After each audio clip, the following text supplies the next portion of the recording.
Ayag chapter 21 verse 22 to 27. Ito po ang payag sa atin ng ating Diyos. Napansin ko na walang templo doon sa lungsod sapagkat ang Panginoong Diyos na makapangyarihan sa lahat ang kordero na pinakatemplo roon. Hindi na kailangan ang araw o buwan upang lumiwanag ang lungsod, pagkat ang kaninningan ng Diyos ay nagbibigay ng liwanag doon. At ang kordero ang siyang ilawan.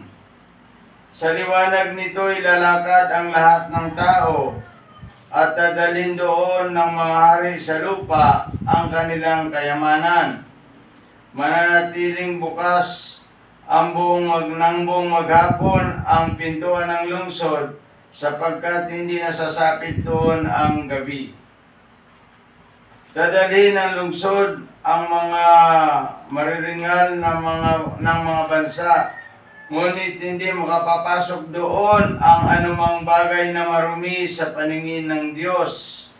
Ang sinumang gumagawa ng kahihiyan at ang mga sinungaling, yaong lamang may mga pangalang nakasulat sa aklat ng buhay, na iniingatan ng kordero ang makapapasok sa langit. Pwede siya ng Diyos ang kanyang mga salita. Panginoong Diyos ang makapangyarihan sa lahat, salamat po.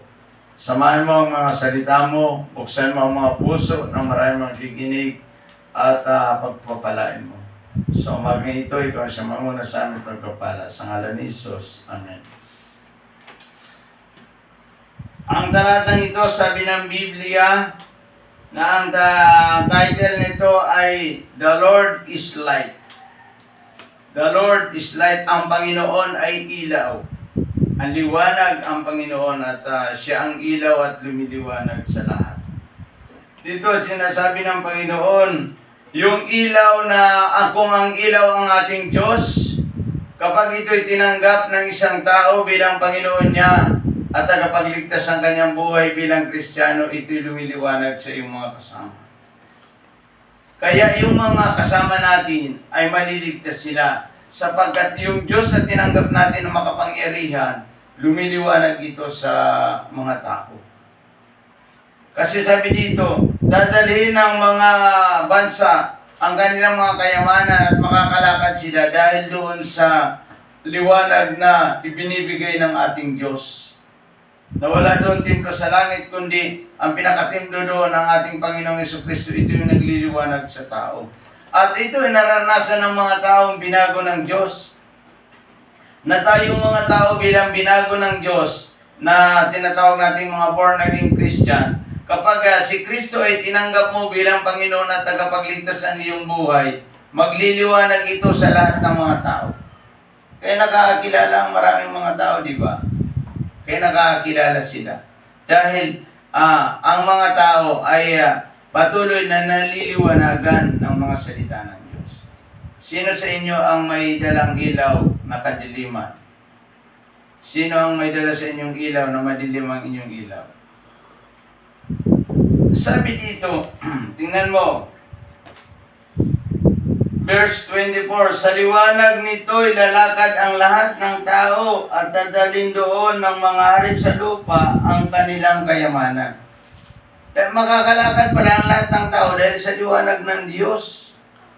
Wala ng araw, wala ng buwan. Itong Diyos na ito na tinanggap natin, nakita mo, kapag tinanggap mo si Kristo, nababago ang buhay ng tao. Amen. Dati sabihin natin, patutuan natin, ako ay dati ganito ang buhay ko. Pero nang tinanggap mo si Kristo, nabago ang iyong buhay. Bakit? Kasi yun ang katunayan, napapasok sa langit. Kasi sa langit, walang papasok na marumi. Walang papasok na maruming tao.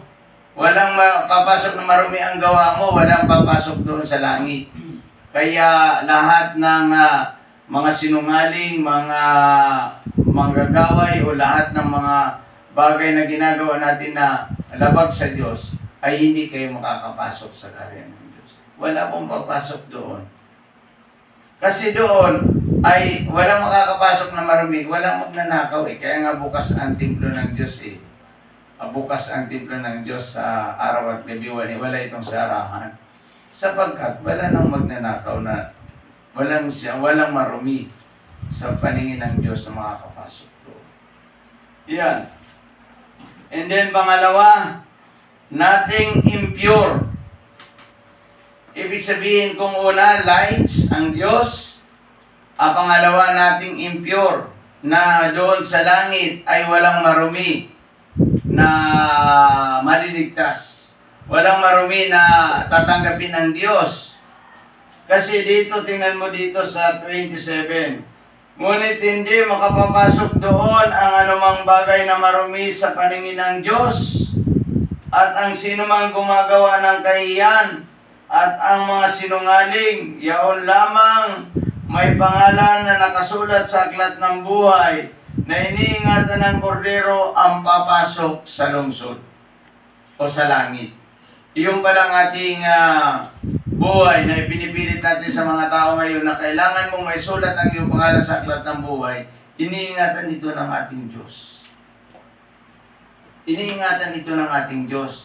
Kaya, for the assurance of salvation, kapag tinanggap mo si Kristo Jesus bilang Panginoon mo at tagapagligtas, tiyak na ikay ligtas. Sapagkat sabi ng Biblia sa 27 itong pahayag chapter 21, na ang Diyos mismo ang nag-iingat nito, na yung mga pangalang na isulat ng pangalan ng tao sa aklat ng buhay. Ang Diyos mismo ang nag-iingat nito. Biro-biro mo pala yun. Yung registered, yung rehistro mo sa langit, o na-registered ka sa langit, ay from now, na-registered ka sa langit, until na may Diyos, ay iniingatan ito ng Panginoon at hindi ito mawawala. Biro-biroin mo yan. Napakabuti ng Diyos sa atin. Kaya, huwag kayong mag-alala. Ang Panginoon ang magliligtas sa atin. Basta gawin lang natin. Sabi dito, una, ang Diyos ay ilaw. Makita naman ito kapag tinanggap natin si Kristo, magliliwanag sa ating buhay yung kaya may naliligtas sa pamamagitan ng ating buhay. Amen. Tiyakin, siguraduhin ninyo na sa inyong buhay, maganda ang inyong patutuo para may maligtas. Pangalawa, nothing impure. Ibig sabihin, walang marumi na papasok sa langit. Walang marumi. Walang tatanggapin sa langit na marumi. Kaya nga nothing impure, kaya nga ang tao'y nawiwili o nahihikayat na magsisi at tumalikod sa kanyang kasalanan. Kasi ipinangako ng Diyos na walang papasok na marumi sa langit. Kaya kung talagang tunay kayo nakakilala sa ating Diyos, talikuran na natin ang ating mga kasalanan. Sama-sama tayo, talikuran natin ito. Sapagkat sabi ng Biblia, walang papasok na marumi sa langit.